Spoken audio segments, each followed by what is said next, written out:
बच्चों, last class में आप लोगों ने पढ़ा कि ऑर्बिटल क्या होता है, और मैंने आपको बताया कि वो जगह जहाँ सबसे ज़्यादा इलेक्ट्रॉन पाने की प्रोबेबिलिटी हो उसको हम ऑर्बिटल कहते हैं। हमने ये नहीं बोला कि इलेक्ट्रॉन वहाँ 100% प्रोबेबिलिटी होगी, हमने ये कहा था कि 90 to 95% वहाँ पर पाने की प्रोबेबिलिटी इलेक्ट्रॉन की होगी, मतलब मैक्सिमम प्रोबेबिलिटी होगी। जहाँ पर भी मैक्सिमम प्रोबेबिलिटी होती है वहाँ साई स्क्वायर की वैल्यू 1 हो जाती है, और जहाँ पर भी प्रोबेबिलिटी 0 होती है वहाँ साई स्क्वायर की वैल्यू भी 0 हो जाती है। इतना हम लोगों ने बात किया था। आइए इसको मिटाएं और हम लोग आगे बढ़ें।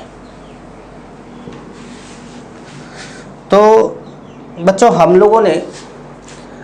लोगों को जानना है ऑर्बिट एंड ऑर्बिटल के बीच में डिफरेंस। इतने में तो लिखा नहीं जाएगा, फिर भी हम थोड़ा सा और इधर कर दें।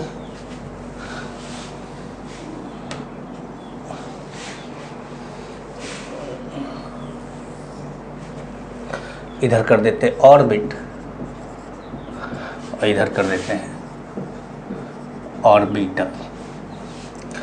पहला पॉइंट ऑर्बिट में। ऑर्बिट क्या है? ऑर्बिट एक पाथ है जिस पर इलेक्ट्रॉन क्या करता है, रिवॉल्व करता है अराउंड द न्यूक्लियस। ठीक है, तो आप इसमें लिखिएगा पहले पॉइंट में, it is a well defined path,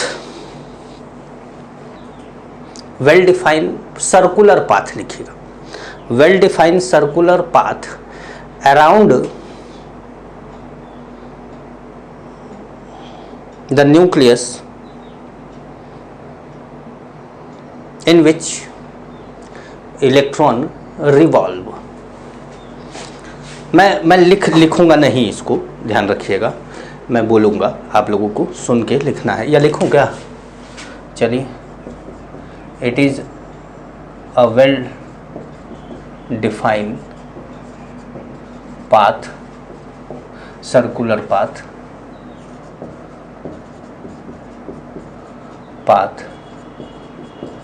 in which electron revolve around the nucleus। पहला फर्स्ट ऑर्बिटल में फर्स्ट है, it is it is three-dimensional space around the nucleus where probability of finding electron is maximum। It is the region in three-dimensional space where probability of finding electron is maximum। ठीक है,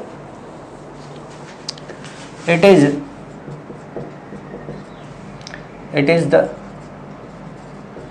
region in 3D space around nucleus where probability of finding electron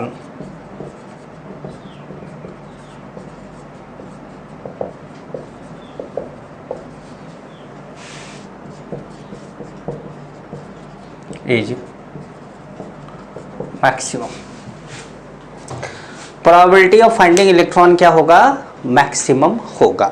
दूसरा point है orbit में, it represent, ऐसे लिखेगा, it represents planar motion, it represent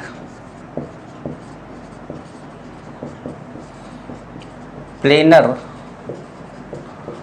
motion. आपको लगेगा कि सर इतना धीरे धीरे बोल रहे हैं कि नोट्स बना ही लेते हैं, है ना। It represent planar motion. Planar motion का मतलब motion in 2D, motion in 2D। और ऑर्बिटल में it represent 3D motion of electron. It represent 3D motion of electron. ठीक है, तो ये जो है दोनों, ये दोनों डिफरेंस है। तीसरा लिखते हैं, the maximum number of electron in one orbit is equal to 2n square. One orbit में कितना इलेक्ट्रॉन होगा? 2n square. अब n क्या है? n की वैल्यू 1 2 3 4 ऐसे बढ़ती है। तो अब अगर n की वैल्यू 1 लो तो फर्स्ट ऑर्बिट का मतलब फर्स्ट सेल, फर्स्ट सेल में कितने इलेक्ट्रॉन हो जाएंगे? 2। सेकेंड सेल में 2 इंटू 2 इंटू 2 मतलब 2 इंटू 2 इंटू 2 कितना? 8। थर्ड सेल में 3 इंटू 3 कितना? 9। 9 इंटू 2 18। फोर्थ सेल में 4 इंटू 4 कितना? 16। 16 इंटू 2 कितना? 32। तो कहने का मतलब है कि आपको किसी भी सेल में, सेल ऑर्बिट क्या है? एक सेल है, तो सेल में इलेक्ट्रॉन कितने होंगे ये पता चलेगा किससे? 2n स्क्वायर से। ऑर्बिट में बोर ने ऑर्बिट बोला था और आगे चल के इसको क्या बोल दिया गया था? सेल बोल दिया गया था। लेकिन the maximum number of electron in one orbital, the maximum number of electrons in one orbital is 2 always। Maximum number of electron in one orbital कितना होगा? 2 होगा। मैक्सिमम 2 होगा, मतलब एक ऑर्बिटल में आप केवल 2 इलेक्ट्रॉन रख सकते हैं। मिनिमम तो 0 कर दो, वैसे मिनिमम आप 1 रख सकते हैं और मैक्सिमम 2 रख सकते हैं। मैक्सिमम 2 इलेक्ट्रॉन एक ऑर्बिटल में, मैक्सिमम कितने इलेक्ट्रॉन होंगे? 2 इलेक्ट्रॉन होंगे। ठीक है, अब लिखेंगे कि चौथा पॉइंट, इसको मिटा देते हैं यहाँ तक, फोर्थ वाले को ऊपर लिखते हैं, है ना।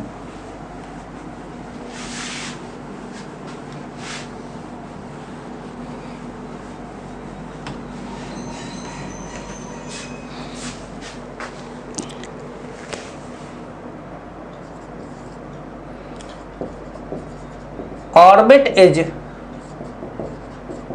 सर्कुलर। ऑर्बिट क्या है? सर्कुलर है। लेकिन ऑर्बिटल में different orbitals have different shape.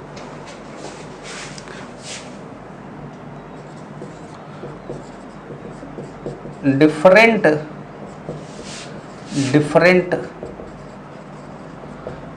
Orbitals have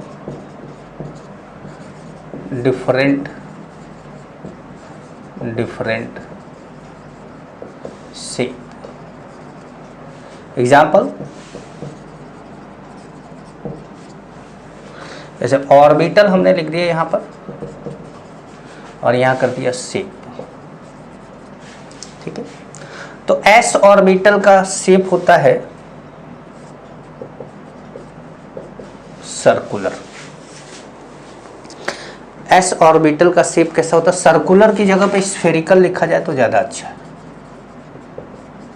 circular तो एक सर्कल बन जाएगा, स्फीयर पूरा चारों तरफ रहेगा ना, स्फेरिकल। पी ऑर्बिटल का डम्बल शेप्ड,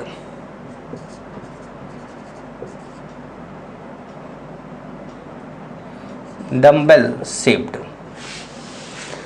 डम्बल जानते हो? वो जिम में कभी गए हो तुम लोग? खाते पीते हो ही नहीं, क्या जिम जाओगे तुम लोग। तो डंबल जो होता है वो जिम में पाया जाता है, मैंने भी देखा है एक बार। मैं पहले बहुत पतला दुबला था, आज भी बहुत मोटा नहीं हूँ, लेकिन इधर बीच थोड़ा सा हेल्दी हो गया। तो मैं जब जिम गया, बहुत पुरानी बात है, 10 साल पहले की बात है, एकदम ही मरा हुआ था। तो मैं जिम गया तो मैंने बोला कि भैया मुझे बॉडी बनानी है। तो वो जो जिम ट्रेनर था वो मेरे कंधे पर हाथ रखा, हैवी हट्टा कट्टा था आदमी, बहुत तगड़ा चौड़ा सा, हाथ भी उसका मेरे पैर के जितना मोटा था। उसने मेरे ऊपर हाथ रखा, मैं ऐसे हो गया। फिर वो मुझे किनारे ले गया, बोला भैया जिम आपके बस का नहीं है, हड्डियों में कट्स नहीं निकलते, आप एक काम करिए खाइए पीजिए। तो मैंने कहा कोई डाइट प्लान बताते भाई जो खाऊं। कहे जो मन करे वो खाइए, पहले डाइट प्लान मत लीजिए। डाइट प्लान उनके लिए होता है जिनकी थोड़ी बॉडी होती है, वो मेंटेन करना चाहते हैं। आपकी बॉडी नहीं है, कुछ भी खाइए, अभी सब लगेगा। कहा ओके। तो वही समय हमने जिम में डंबल देख लिया था, एक चीज़ हमारा कंप्लीट हो गया था कि डंबल हमने देखा। अच्छा, जो डी होता है, डी वो डबल डंबल शेप्ड होता है।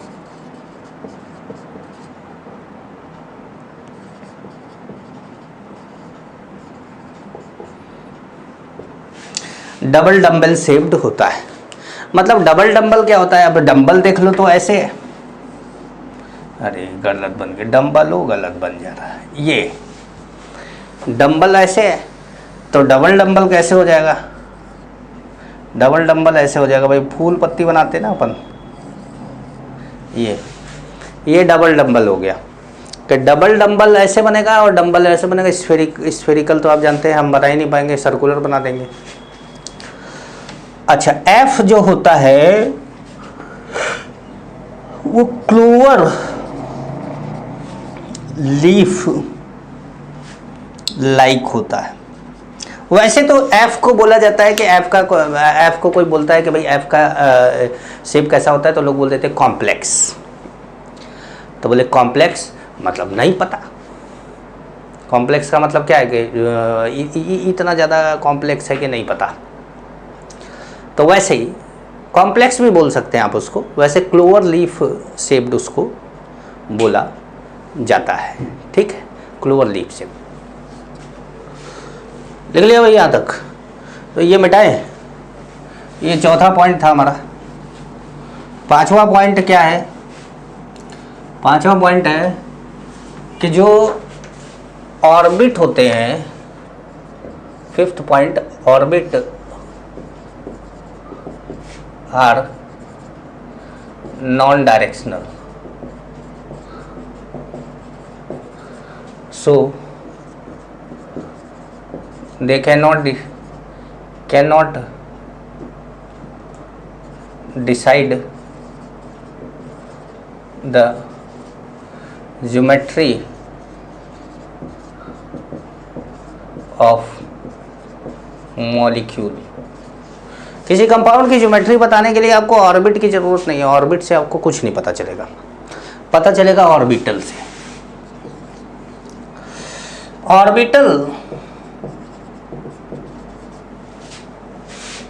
Orbitals are directional. Orbitals are directional except s orbital।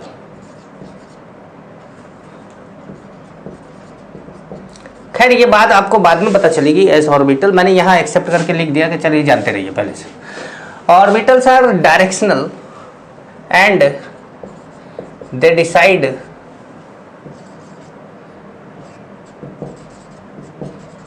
The geometry of molecule. ठीक है, सिक्स्थ पॉइंट है the concept of orbit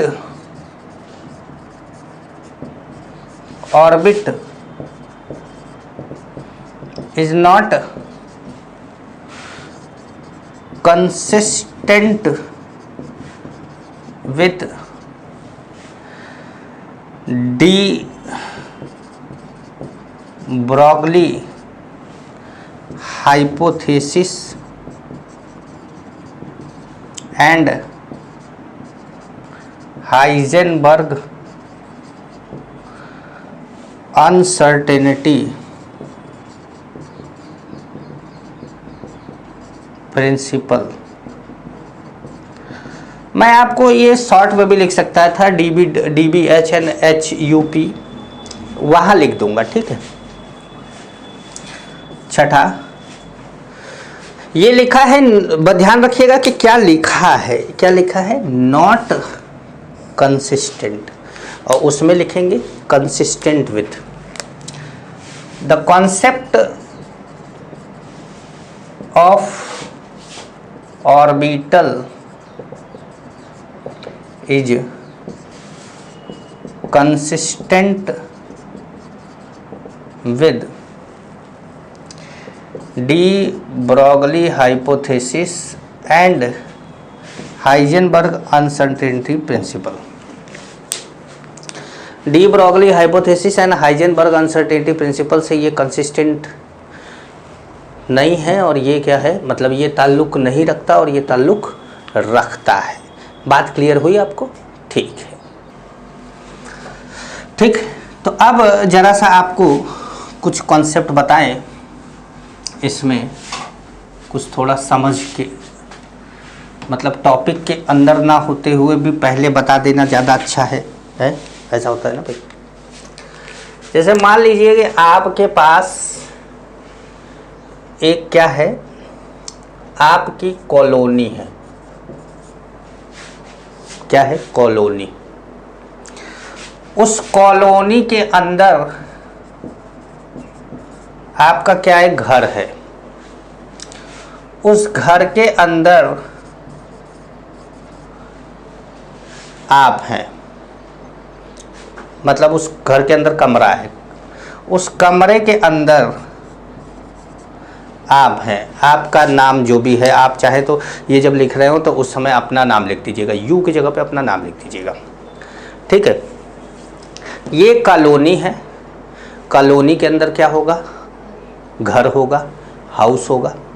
house के अंदर क्या होगा, कमरे होंगे, रूम होंगे, और रूम के अंदर क्या होंगे, आप लोग होंगे। मतलब ये मान के चलते हैं कि आप घुमक्कड़ नहीं हैं, आप आवारा नहीं हैं, आप जो है घर में रहते हैं, ये मान के चला जाए। तो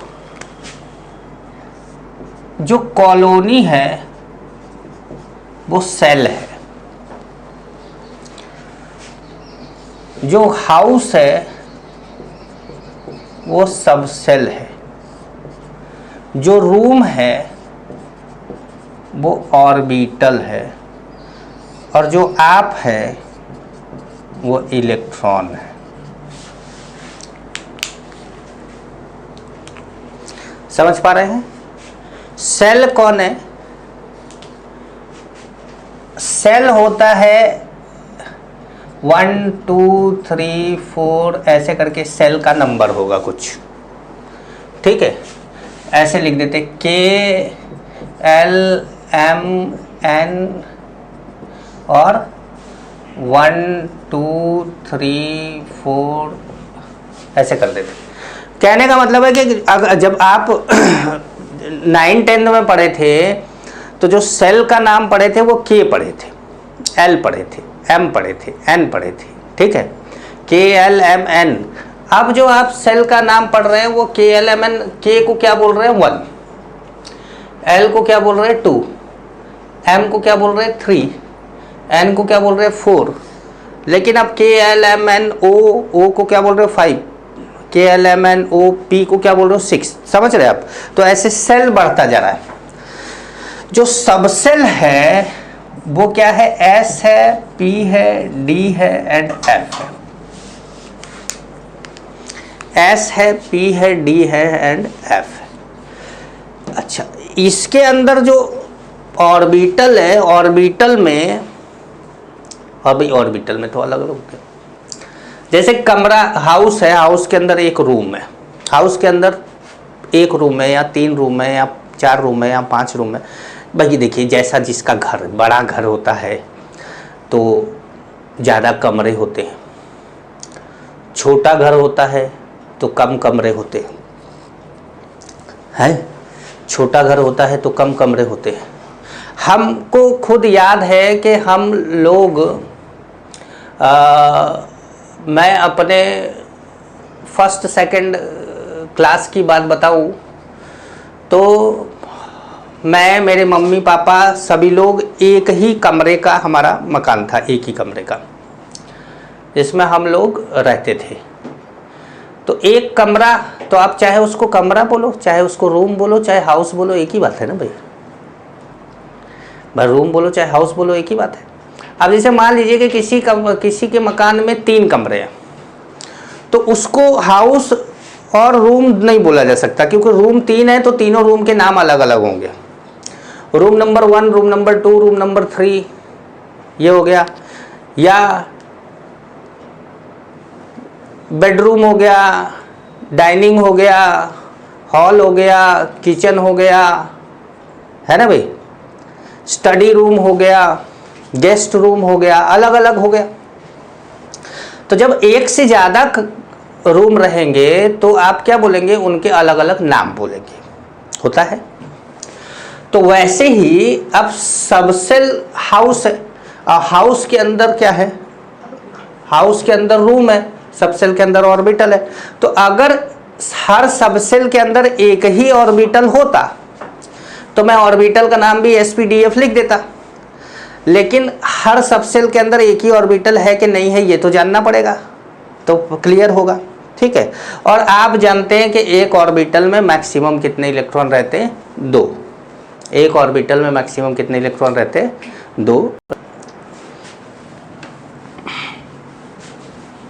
चलो, तो अब ये थोड़ा सा क्लियर हुआ आपको कि आपको क्लियर हुआ क्या, सेल एंड सबसेल। आपको क्या नहीं क्लियर हुआ, आपको ऑर्बिटल क्लियर नहीं हुआ, ऑर्बिटल क्लियर नहीं हुआ। तो जब ऑर्बिटल क्लियर नहीं हुआ तो अब और सबसेल की पहले बात कर लें।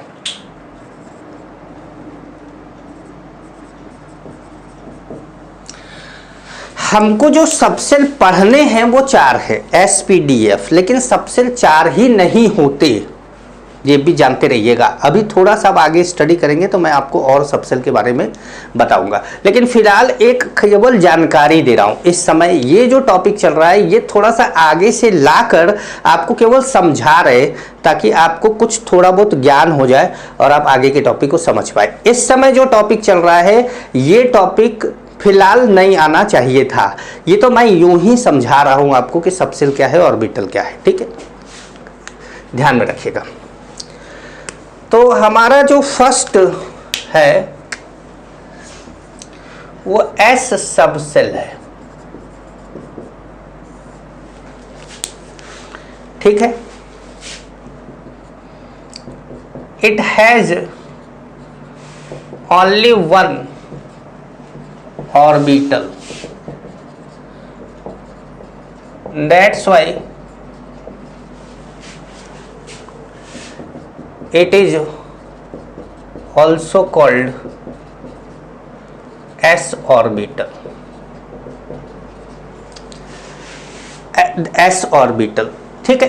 अब आपके पास एक घर में एक ही कमरा है, तो आप चाहे घर कहिए, चाहे कमरा कहिए, चाहे उसको S सबसेल कह दीजिए, चाहे S ऑर्बिटल कह दीजिए। It is spherical in shape, spherical क्या होता है, शेप का होता है, ऐसे बना दिया।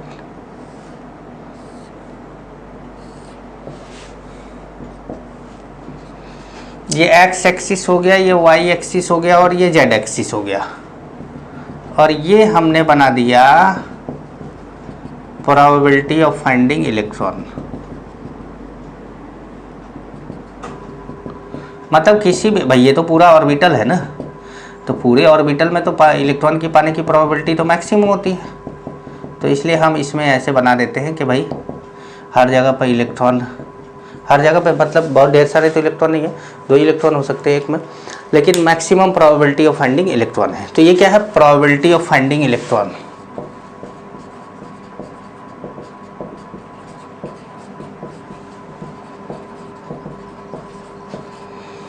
प्रोबेबिलिटी ऑफ फाइंडिंग इलेक्ट्रॉन हो गया, या प्रोबेबिलिटी ऑफ इलेक्ट्रॉन हो गया, फाइंडिंग क्यों लिखे, इलेक्ट्रॉन ही लिखते थे, प्रोबेबिलिटी ऑफ इलेक्ट्रॉन हो गया। ठीक है, S orbital is non directional. S orbital कैसा है, नॉन डायरेक्शनल है।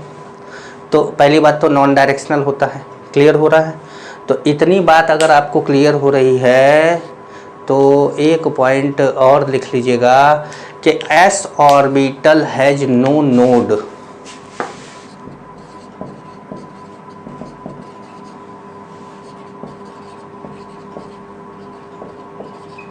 एस ऑर्बिटल के पास कोई नोड, ठीक है, कोई नोड नहीं होता। ठीक है, अब आपसे नोड क्या होता है, रेडियल नोड क्या होता है, एंगुलर नोड क्या होता है, ये सारी चीज़ें आएगी। मैंने आपको बोला पहले ही कि ये सब केवल मैं एक जानकारी आपको दे रहा हूँ, समझ गए। तो ध्यान रखिएगा इसको। अब मैं बात करता हूँ पी सबसेल की। इसको मिटा देते हैं, ठीक है।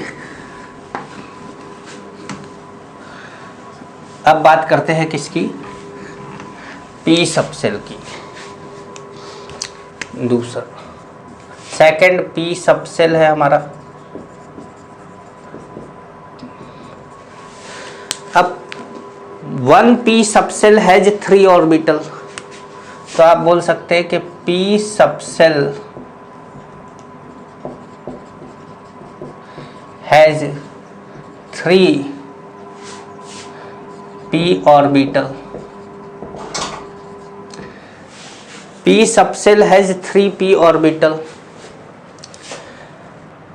The 3p orbitals are named as px, py and pz. px, py and pz. The shape of p orbital is dumbbell shaped.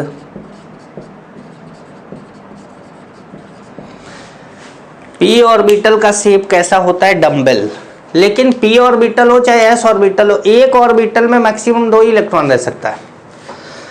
तो अब हमारे पास एक हमने ऐसे बना दिया, ये हो गया x, ये हो गया y और ये क्या हो गया, ये हो गया हमारा z। ठीक है, अब नाम है px, py, pz। तो अगर ये जो डंबल है ये अलोंग x एक्सिस हो, मतलब probability of finding electron along x axis हो। भाई प्रोबेबिलिटी ऑफ फाइंडिंग इलेक्ट्रॉन जहां होगा वही डंबल नहीं दिखता। तुम लोग अगर ये सोच रहे हो बाकायदे डंबल वंबल दिखेगा, उठा के कसरत कर लेंगे, ऐसा कुछ नहीं होता है। खाली एक ऐसा अंदाजा, क्लाउड दिखता है, जैसे कि बादल दिखता है ना, आपको बादल दिखता है ना ऊपर, तो बादल दिखता है तो क्या होता है कि आप ऐसा थोड़ा ना कि बादल दिखता है तो आप उसको पकड़ के कहे बादल आज जो है वो, कई लोग फोटो डालते हैं कि बादल भगवान की तरह दिख रहा है, बादल में साइकिल दिख रही है, बादल में स्कूटर दिख रहा है, तो आप क्या सोचते हैं कि उस स्कूटर बैठ के चल देंगे? तो वैसे ही इस डंबल से कसरत थोड़ा कर लेंगे। ये तो एक बादल की तरह क्लाउड होता है, इलेक्ट्रॉन क्लाउड ऐसा लगता है, दिखता है। वो जो लगता है उसी को हम आकार देकर, स्ट्रक्चर देकर समझते हैं कि किस टाइप का लग रहा है, तो हमको लगता है डंबल टाइप का लग रहा है, बस। ये क्या है, ये है px। क्यों है px? क्योंकि x एक्सिस के अलोंग ओरिएंटेड है। अब जैसे दूसरा, ये y, ये z, ये x, और इसमें जो इलेक्ट्रॉन की प्रोबेबिलिटी होगी वो y एक्सिस पे ज़्यादा होगी, तो इसलिए इसका नाम क्या हो गया, py हो गया। मतलब ऑर्बिटल का नाम, जैसे हम बोल देते कि p ऑर्बिटल, लेकिन जो p orbital, p has 3p orbital, लेकिन जो 3p ऑर्बिटल बोला जा रहा है वो 3p ऑर्बिटल ना होकर p has px, py and pz orbital, ऐसे बोलना चाहिए। लेकिन बोलचाल की भाषा में p subshell has 3p orbital, ये बोल देते हैं। मैंने खुद लिखा कि p subshell has 3p orbital. अब ये जो 3p ऑर्बिटल ये कौन है? ये px, py, pz है। ये तीनों अलग अलग हैं। एक का ओरिएंटेशन x एक्सिस पर है तो दूसरे का ओरिएंटेशन y एक्सिस पर है, तो तीसरे का ओरिएंटेशन z एक्सिस पे होगा। तो जैसे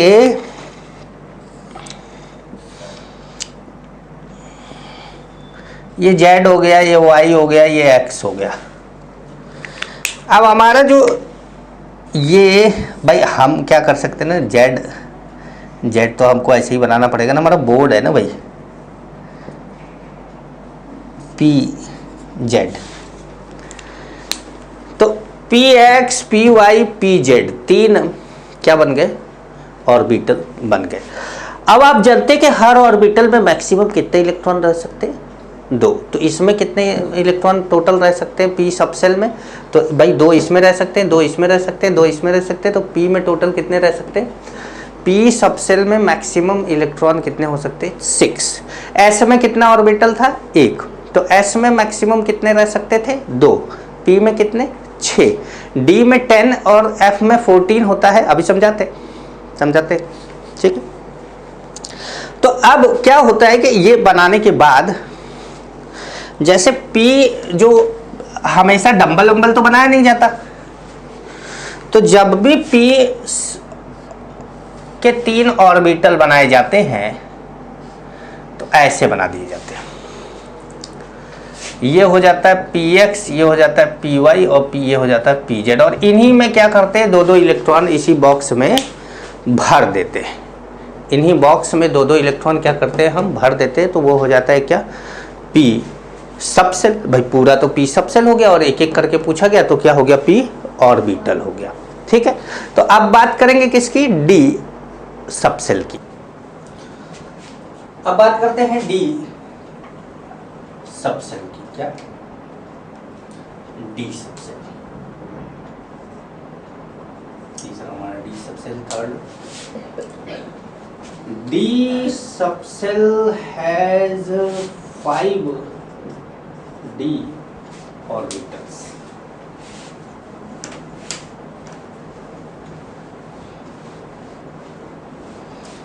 d सबसेल में 5d ऑर्बिटल होते हैं। 5d ऑर्बिटल होते हैं।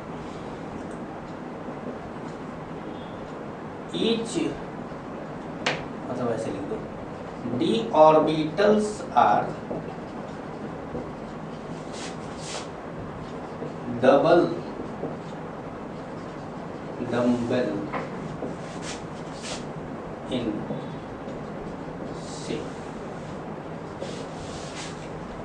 d ऑर्बिटल जो होते हैं वो डबल डम्बल इन शेप होते हैं। डी सबसेल की बात करते हैं। पता नहीं, मुझे लगा कि शायद मैंने ये लगाया नहीं था। डी सबसेल की बात करते हैं। D subshell has 5d orbital. D orbital are double dumbbell shaped. तो देखिए 5 जो डी ऑर्बिटल होते हैं, 5d ऑर्बिटल को 5 बॉक्स बना देते हैं। 1 2 3 4 and this one is 5। dxy, dyz, dxz, dx square y square and dz square. ये 5d ऑर्बिटल है जिनके नाम है। इन नाम को आपको क्या करना पड़ेगा? याद करना पड़ेगा। हाँ, याद करना पड़ेगा। अब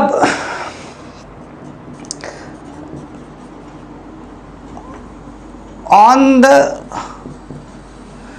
basis of orientation,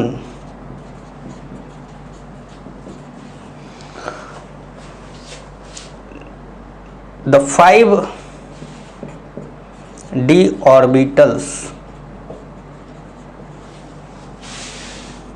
are divided into two parts. The 5d orbital are divided into two parts. First is non-axial d orbitals. Non-axial d orbital.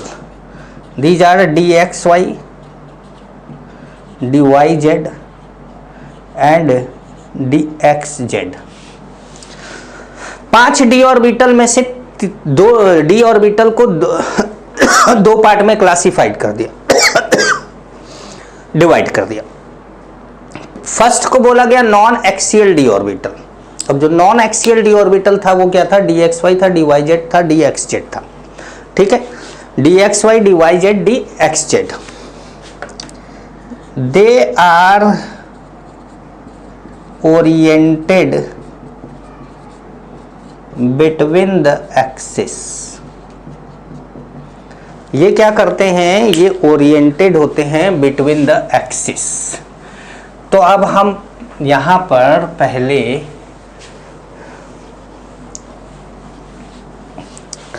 Non axial D orbital को बना देते हैं। Non axial D orbital 1, 2 and 3। ये x y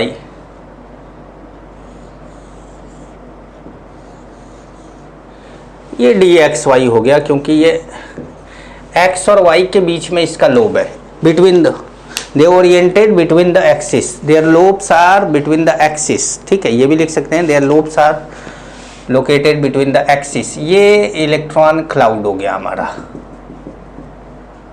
ये क्या हो गया? Electron cloud जो इनका होता है वो बिटवीन द एक्सिस होता है। अब ये हमारा हो गया डी वाई और इसको बोल दिया हमने जेड। अब आप बोलेंगे सर इसको एक्स बोलते हैं, जेड क्यों बोल रहे हैं? नहीं नहीं, एक्स जेड वो तो अपनी मर्जी पर होता है कि हम किसी भी एक्सिस को कोई भी नाम दे सकते हैं। अब जैसे अगर इसको एक्स मान लिया, इसको वाई मान लिया, तो जेड तो बाहर चला गया। तो जब जेड बाहर चला गया तो मैं एक लोग बाहर कैसे बनाऊं मेरे इस बोर्ड पे? भाई 2D के बोर्ड पे 3D का स्ट्रक्चर, मतलब 2D में 3D का मजा कैसे आ सकता है आपको? तो 3D के मजे के लिए आप लोगों को इमेजिन करना पड़ेगा। इससे क्या होगा? इमेजिनेशन पावर डेवलप होती है। जैसे आजकल क्या होता है कि आजकल जो हमारा टेक्नोलॉजी का ज़माना है, इसके अंदर क्या होता है कि अब जैसे मैं एक पैनल ख़रीद लूँ, बहुत महंगा भी नहीं आता, मैं पैनल ख़रीद लूँ 75 इंचेस का, जिसमें मैं टच करूँगा यूँ घूम जाएगा और वो घुमाऊँगा उसको डी ऑर्बिटल दिखेगा आपको पूरा। हार्ट वर्ट जो भी चीज़ें होती हैं बायो में, फिजिक्स में जो है वो सब घूमेगा, दिखेगा आपको चारों तरफ। आपको लगा हाँ ये मस्त लग रहा है। एक्चुअल वो मस्त लग रहा है, लेकिन वो आपको दिखा दिया जा रहा है। ये होता है दिखा देना, जिससे आपको समझ में आना। और दूसरा होता है आपके इमेजिनेशन पावर को डेवलप करना, कि आप इमेजिन करिए। तो वो चीज़ क्या है कि मेरी मेहनत खत्म हो गई उसके अंदर तो मैंने टाइप करके सब डाल दिया और फिर मैं खाली घुमा रहा हूँ और वो लिखा हुआ मैं यूँ स्लाइड करता रहूँगा और वो लिखा हुआ सारा उसके अंदर आता रहेगा पहले से ही।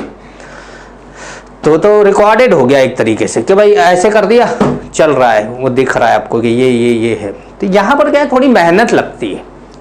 और वो पैनल मुझे खुद में नहीं अच्छा लगता कि वो पैनल लेकर पढ़ाया जाए।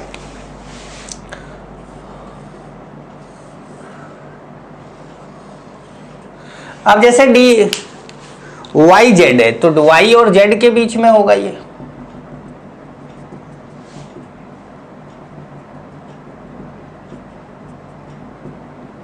ठीक है, और इसको हमने बोल दिया, ये एक्स बोल दिया, ये जेड बोल दिया, तो ये हमारा हो गया डी एक्स जेड।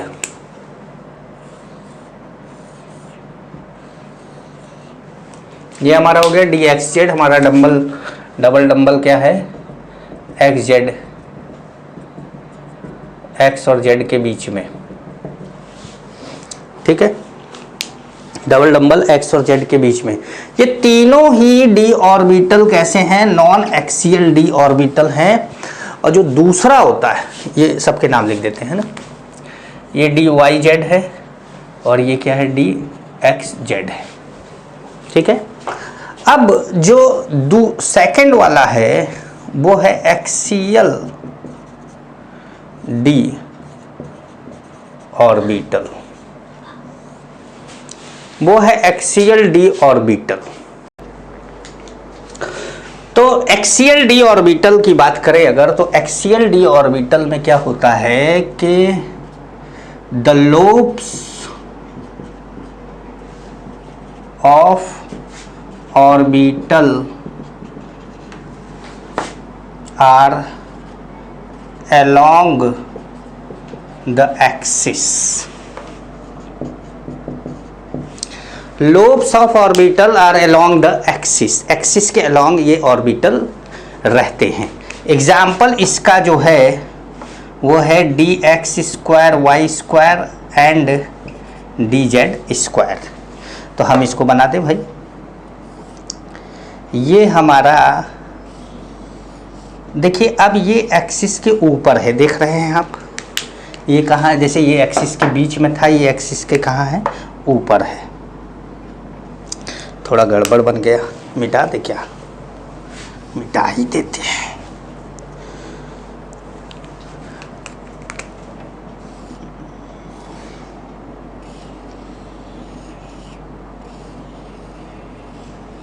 ऐसे। अब ये जो हमारा है,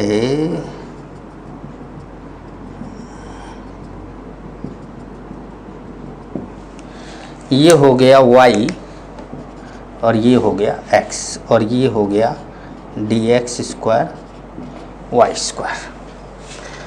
और ये अब हम बनाएंगे, इसको z बोल देंगे और इसको हम बोल देंगे डी जेड स्क्वायर। एक्चुअली में ये जो होता है ये डबल डबल होता ही नहीं है। ये एक ऐसा डी ऑर्बिटल है कि डबल डबल नहीं होता। ये होता है बेबी सूथर शेप्ड। कैसा शेप्ड?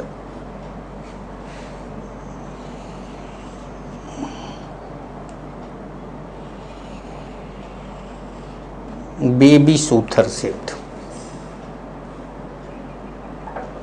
मतलब ऐसे बाहर से ये सर्कुलर लूप है एक्स वाई प्लेन में।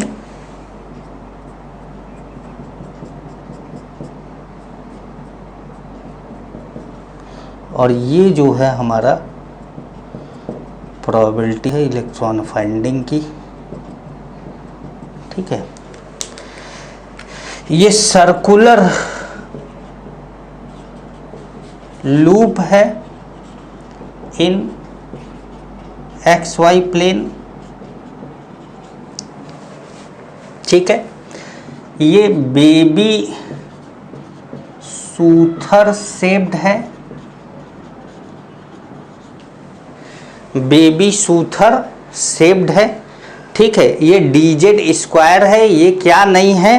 डबल डबल नहीं है। ठीक है।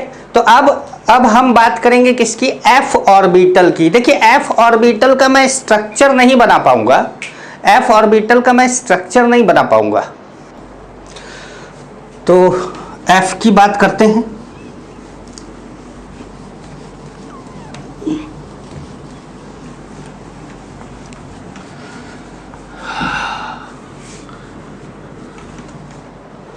ठीक, एफ की बात करते हैं। तो एफ जो हमारा एफ सबसेल है वो क्या है? It has 7 F orbitals. इसके पास क्या है? 7 एफ ऑर्बिटल है। ठीक है। शेप इसका कैसा है? तो हम बोल देंगे क्लोवर लीफ शेप्ड है। 7 एफ ऑर्बिटल होते हैं, 7 एफ ऑर्बिटल। 1 2 3 4 5 6 एंड 7। ठीक है, अब इसमें नाम जरूरी नहीं है। F x cube, f y cube, f z cube, f x z square minus y square, f y z square minus x square, f z y square minus x square and f x y z. ये नाम आप कोशिश करिएगा कि आपको नाम याद हो जाए, क्योंकि किसी किताब में जल्दी नाम मिलता नहीं है इसका। 7 एफ ऑर्बिटल है, सबके नाम के आगे ऑर्बिटल रहता तो ज़्यादा अच्छा रहता ना। थोड़ा थोड़ा मिटा मिटा के इसको खिसका देते हैं ना, ऐसे ये यहाँ कर देते, यहाँ कर देते, यहाँ कर देते। ठीक है, तो ये हमारा एफ ऑर्बिटल है। तो अब आपने देखा कि एक ऑर्बिटल में कितने इलेक्ट्रॉन रह सकते हैं? 2। तो एस में कितने ऑर्बिटल थे? एस सब सेल में 1 ऑर्बिटल, पी सब सेल में 3 ऑर्बिटल, डी सब सेल में 5 ऑर्बिटल और एफ सब सेल में कितना? 7 ऑर्बिटल। नाम लिख लेंगे, आप नाम याद रखेंगे, ध्यान रखिएगा, नाम याद रखिएगा। देखिए, अब एक बार हम सबसेल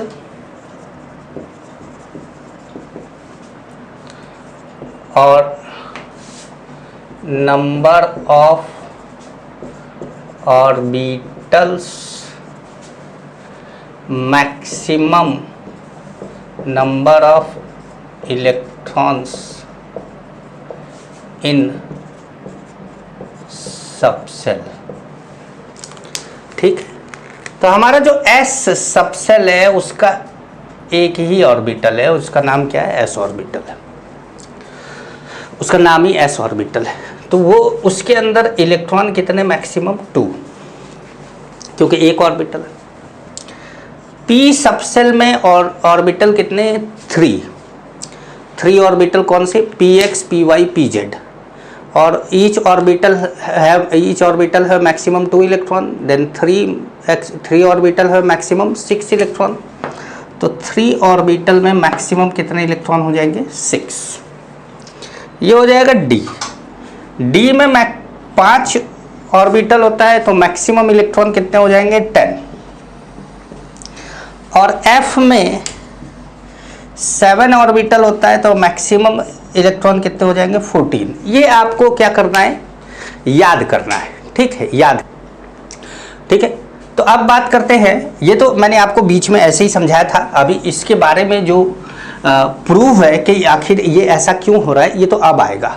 मतलब ये एसपीडीएफ मुझे अभी लाना नहीं चाहिए था, ये तो मैं ला दिया था मैंने, ताकि थोड़ा आइडिया आपको एसपीडीएफ का लग जाए। आप सुने हुए होंगे, तो कोई चीज़ जब सुनी हुई होती है तो लगता है कि हाँ, नाम सुना सुना सा लग रहा है, तो वैसा ही कुछ है। बात करते हैं क्वांटम नंबर की। क्वांटम नंबर क्या होता है? Quantum number it is the set of 4 number. It is a set of 4 number which describe energy, shape,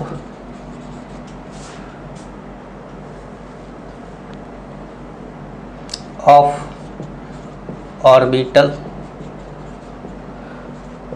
orientation of orbital and spin of electron। क्या डिस्क्राइब करता है? It is the set of 4 quantum number. 4 quantum number है, code word है 4 quantum number. जैसे आपको बोला गया colony है आपका, तो आपको बोला गया कि भैया इंदिरा नगर कॉलोनी में house number 10 room number 5 Deepak Mishra. Indira Nagar colony, अरे ये मेरा एड्रेस नहीं है गधो, तुम इस पे चिट्ठी मत भेज देना। Indira Nagar colony, house number 10 room number 5 Deepak Mishra. Indira Nagar colony cell को बता दिया इसने। हाउस नंबर 5 सेल के अंदर के सब सेल को बता दिया इसने। हाउस नंबर 10 था, चलो मकान तो इधर उधर हो जाएगा।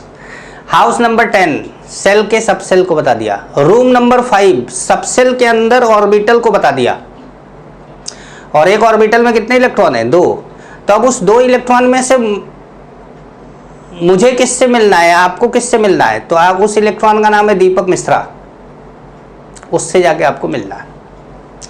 अरे भाई जब चिट्ठी विट्ठी भेजा जाता था वो ज़माने में तो जन्मे ही नहीं होना, या जन्मे तो थे उसी ज़माने में, लेकिन क्या हुआ कि तब तक तुम्हारे बड़े होते होते ज़माना बदल गया। जन्म तो तुम लोग उसी ज़माने में लिए थे, लेकिन बड़े होते होते ज़माना बदल गया। ज़माना ये हो गया कि भैया अब चिट्ठी नहीं भेजा जाता, व्हाट्सअप। अच्छा, कई लोग ये एक दिन बड़ा रोचक घटना हुई, मैं आपको बताऊं।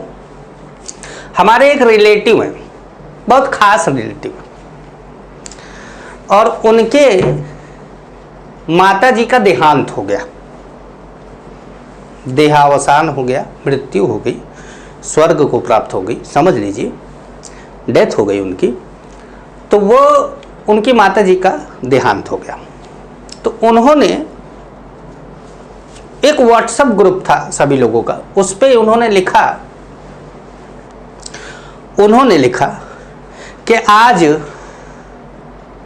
जिला अध्यक्ष, व्यापार जिला अध्यक्ष की माता जी का देहावसान हो गया। अब उस ग्रुप में पहले सभी लोग ये सोचने लगे कि ये जिला अध्यक्ष है कौन। अगला आदमी डायरेक्ट ये नहीं बोल रहा है कि मेरी माता जी का देहांत हो गया है, आप लोग शोक के लिए चले आइएगा या जो भी शोक व्यक्त करिएगा। मतलब उसमें भी अगले का प्रमोशन चल रहा है कि आज जिला अध्यक्ष जी के माता जी का देहांत हो गया। अब लोग सोच रहे हैं किसकी माँ का देहांत हो गया बे, हैं? ऐसे मतलब इतने बड़े वाले लोग हैं दुनिया में कि किसी की मौत पर भी पॉलिटिक्स करना नहीं छोड़ते। मतलब उनको यहाँ पर भी राजनीति चमकानी थी। बड़े खास है हमारे, लेकिन क्या बताएं, है भैया ऐसे ही लोग हैं। तो it is the set of 4 quantum number जो क्या करता है, डिस्क्राइब करता है। अच्छा, अब बोलेंगे अगर तो सिंपल सी भाषा में बात करें तो quantum number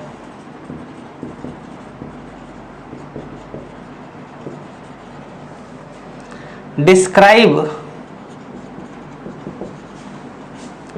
the address of electron. Quantum number describe the address of electron. समझ गए? क्वांटम नंबर क्या करता है, डिस्क्राइब करता है इलेक्ट्रॉन के एड्रेस को। एड्रेस मतलब वही कॉलोनी, कमरा, घर और दीपक मिश्रा, यही सब ना भाई। एड्रेस के बारे में बताता है। 4 तरह के क्वांटम नंबर अपने पास है। कितने तरह के? 4 तरह के। तो आप लिखेगा there are 4 types of quantum number. QN लिख देना, का शॉर्ट में चलेगा ना। There are 4 types of quantum number. First है प्रिंसिपल क्वांटम नंबर, इसको स्मॉल n से डिनोट करते हैं। सेकंड है एजीमुथल क्वांटम नंबर, इसको एल से डिनोट करते हैं। थर्ड है मैग्नेटिक क्वांटम नंबर, इसको हम एम से डिनोट करते हैं या एम एल से डिनोट करते हैं। फोर्थ है स्पिन क्वांटम नंबर, जिसको हम एस से या am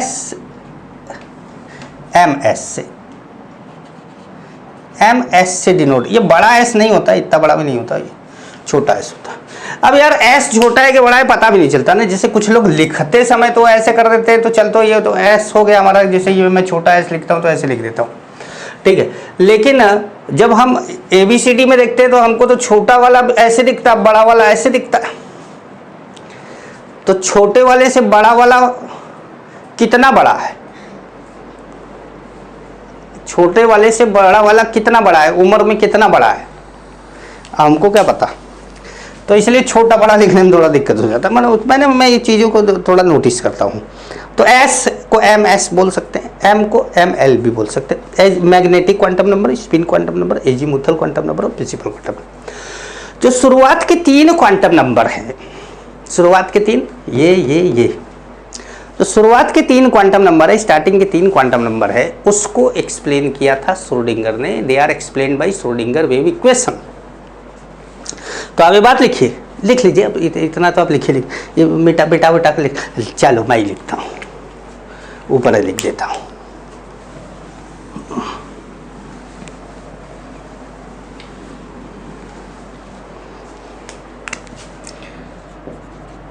the first 3 quantum number, मतलब कौन, N, L and M. First 3 quantum number are explained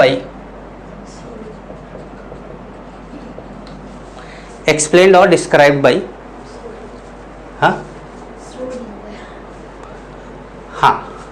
Schrödinger. The first 3 quantum number are explained by Schrödinger wave equation. The first 3 quantum number are explained by Schrödinger wave equation. But the fourth spin quantum number is arbitrarily assumed.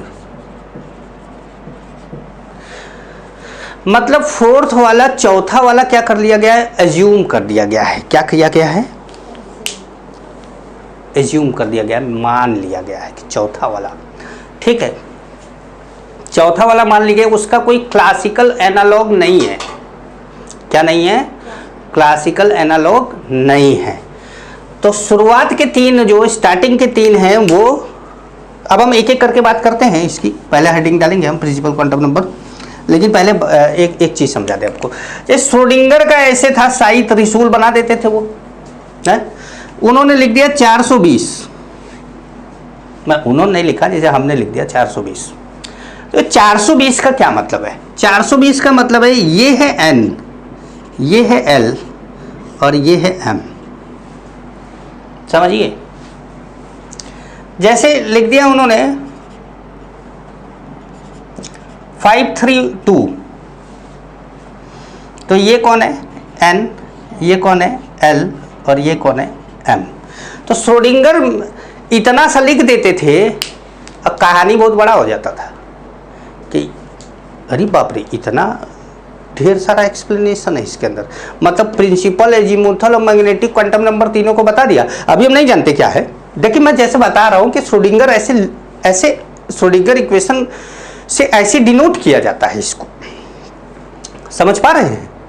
तो अब जो हमारा बचा क्या, quantum number. तो जो quantum number का topic है वो अब अगली क्लास में हम स्टार्ट करेंगे, ठीक है। अगली क्लास में हम चारों क्वांटम नंबर को स्टार्ट करें, क्योंकि एक क्वांटम नंबर अभी मैंने पढ़ा दिया और दूसरा क्वांटम नंबर मैंने अगली क्लास में पढ़ाया, तो तुम लोगों का क्वांटम नंबर साफ हो जाएगा, नंबर हो जाएगा सब। तो इसलिए मैं सोच रहा हूँ कि क्वांटम नंबर सबका सब कहाँ रहे, एक साथ। ठीक है, तो चलिए फिर अलविदा लेते हैं, नमस्कार।